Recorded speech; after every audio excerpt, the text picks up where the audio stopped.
Hello, I'm Anthony. It's all very well and good saying simple is best. It's one of those pithy aphorisms that people like to throw around, but it's actually surprisingly difficult to execute. It's a bit of an irony, I know. This song is a perfect example. This song is called Riverrun. I made a video just last week talking about how unhappy I was with the original vocal and the fact that I was going to re-record it. And as I did so and came to engineer the re-recorded version, which I'll play to you shortly, it became apparent to me that I'd once again overcomplicated things to the point of just ruining something that was perfectly fine all on its own. Now we're going to go back and listen to the original version so that we can compare these two in this video today. But I just want to play you what we've got so far to illustrate how beautiful something simple can be. This is my wife Pauline singing on a song with just an acoustic guitar and a bass. Nothing else is going on at this moment in the song. And the number of effects and processes that I'm applying to it is kept to an absolute minimum. Here's the first verse.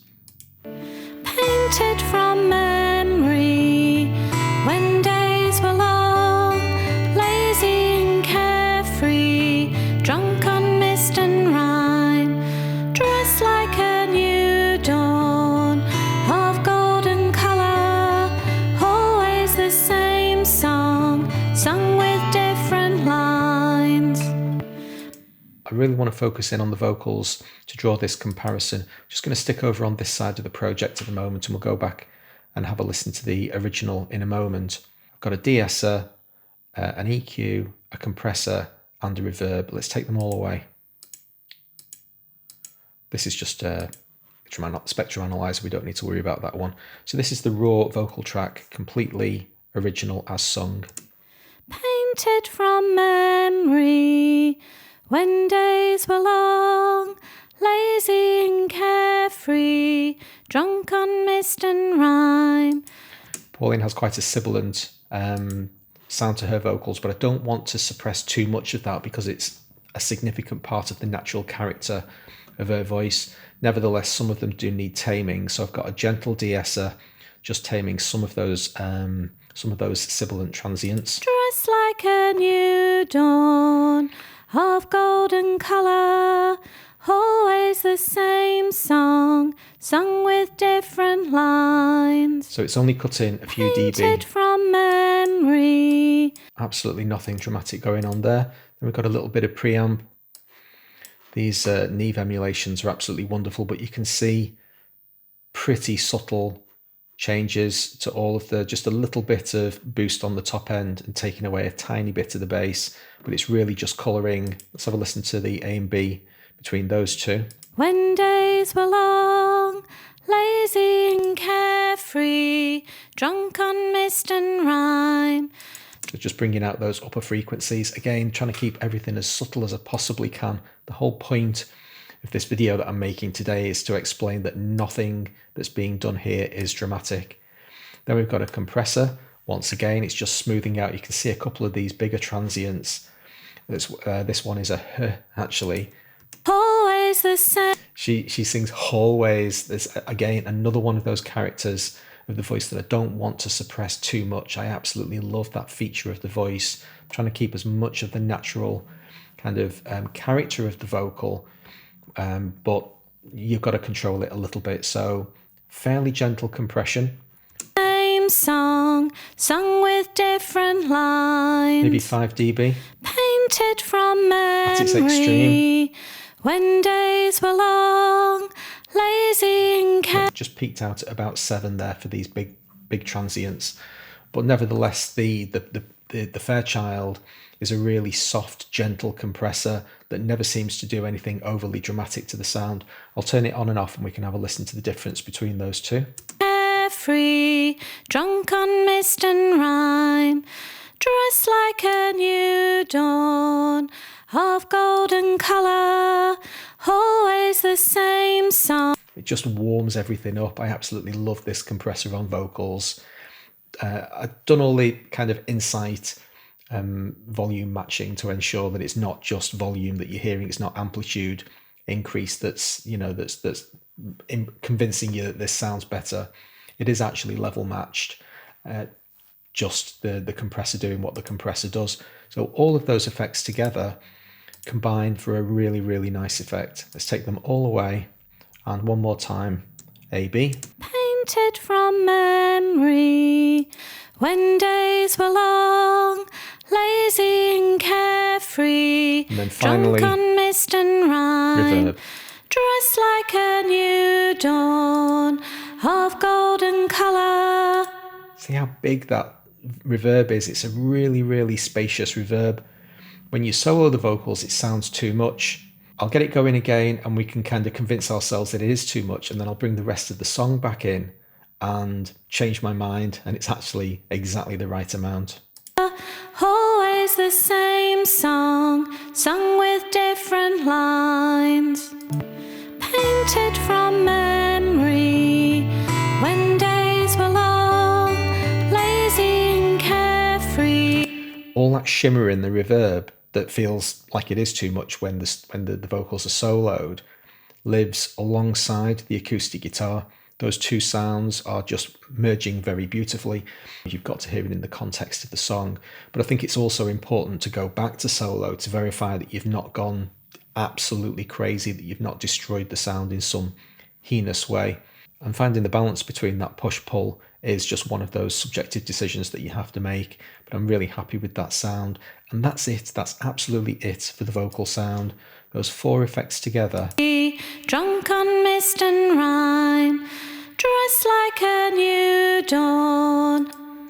It's smooth, it's soft. The frequencies that I want to be accentuated are accentuated. The guitar's living around the 500 to 1K predominantly region. The vocals are sat on top. So the EQ has kind of given each one of those instruments their own place to concentrate in and be stronger. Everything's just working really well. But above all, like a colossus, above all of that technical nonsense, is the performance. We've taken away those unnecessary words that were preventing Pauline from taking a breath. And the performance is completely natural and feels totally organic. Let's now switch back to the original version and do a compare and contrast. Here's the vocal as it was last week. Painted from memory, summer days green and long, lazy and carefree, drunk on mist and rhyme, dressed like a new dawn, full of dreams yet to come, always this. See that the difference between those two words with no breath in between just sounds bad. Now the de-esser settings for both of these takes were identical, so don't need to worry about that too much. But the EQ was too much. Look at how far I've boosted this upper vocal. Basically just not paid sufficient respect to the original performance, decided I wanted more treble and just cranked one setting, solo the vocals and show how this is one of those situations where you decide you want a thing, you want the extra treble, and I've not been sufficiently, like I say, you've got to have some empathy, some sympathy with the original performance. This is too much, so off. The same song, sung with different lines, painted from memory, summer days green and long, lazy and carefree. It's basically undone all of the good work of the de-esser and then added a whole bunch of extra sibilants on top. So what I was thinking, I don't know, but that's just a ridiculous setting for the EQ to have. I had a different compressor, and to be absolutely honest with you, the CLA 3A is fine and is not doing anything particularly offensive here. Drunk on mist and rhyme, dressed like a new dawn, full of dreams yet to come, always the same song, sung with different lines. But when I did the Fairchild version, you know, taking it in and bringing it, taking it back out again, you could hear that warmth. It's just kind of this hug. It's a really difficult thing to describe how the Fairchild acts on vocals. That's just one of those personal preferences. Like I say, there's nothing wrong with the CLA. The real problems come with the vocal, with the reverb section, because as you can see, it's called reverb, but it's not just a reverb. We've got this delay as well. Painted from memory. We've also got this sidechain compression, so the vocal performance is feeding into this compressor, taking away both the delay and the reverb while Pauline's singing, and then bringing them back. When I recorded the song, I was really pleased with myself for this sidechain compression. It's a perfectly reasonable thing to do. The problem with this song is that there's only 3 or 4 instruments at any given time, so each one really wants all of the natural warmth and ambience that they can possibly muster, because they've got a lot of frequency range to fill. So what I ended up doing was pulling away so much of the good stuff. This beautiful reverb sound during the performance had this completely unnecessary delay on as well. Let's just hear the delay on its own. Summer days green and long.